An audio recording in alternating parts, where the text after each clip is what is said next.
Ils étaient attirés l'un par l'autre. Elle était repoussée par lui. Ils sont des pôles opposés.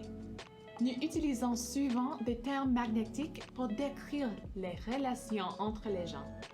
Mais le langage est-il le seul lien que nous pouvons établir? Je suis Sabrina du Discovery Center et bienvenue à l'électromagnétisme et les connexions humaines. Comme beaucoup d'entre nous l'ont appris à l'école primaire ou en jouant avec les aimants du frigo, tout comme la Terre, les aimants ont deux pôles. Un pôle nord, négatif, et un pôle sud, positif. Et, comme on dit déjà, les opposés s'attirent. Si vous essayez de pousser ensemble le même pôle de deux aimants, ils se repoussent. Comme ceci. L'attraction, répulsion et connexion. Pour pousser cette idée un peu plus loin, nous pouvons considérer l'impact qu'un aimant pourrait avoir sur d'autres objets. Par exemple, ces limailles de métal. Regardez les limailles qui sont plus proches du aimant. Que remarquez-vous? Et les plus éloignées? Est-ce qu'il y a une différence entre le comportement de la limaille d'un côté d'aimant et celui le plus proche du pôle opposé? Et si je bouge l'aimant? Comment la limaille se comporte-t-elle maintenant? Ce que nous observons, ce sont les lignes de champ magnétique. Un champ magnétique délimite la zone influencée par une charge électromagnétique, comme celle d'un aimant. Vous avez peut-être entendu parler du champ magnétique de la Terre, de la magnétosphère, qui la protège et nous protège aussi des vents solaires et des radiations du Soleil. Dans le cas de notre petite expérience ici, nous pouvons voir que les mêmes objets, la limaille, peuvent être impactés par l'aimant de différentes manières, selon leur position par rapport à la source du champ magnétique et la proximité de l'aimant lui-même.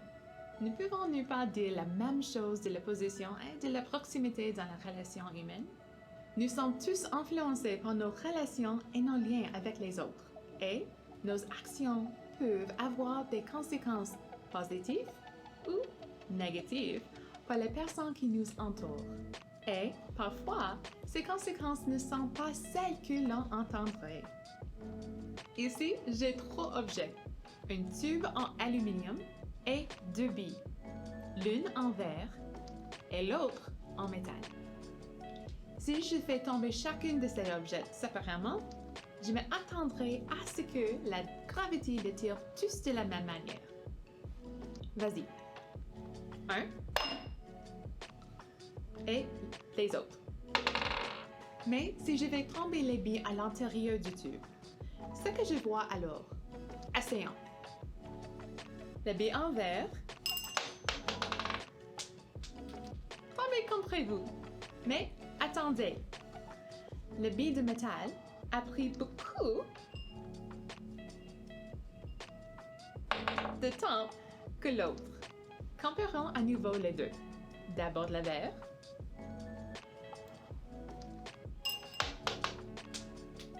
Et maintenant, le métal.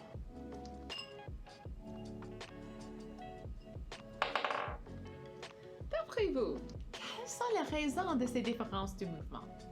Et si je vous disais que le billes de métal est magnétisé, que pourriez-vous supposer alors?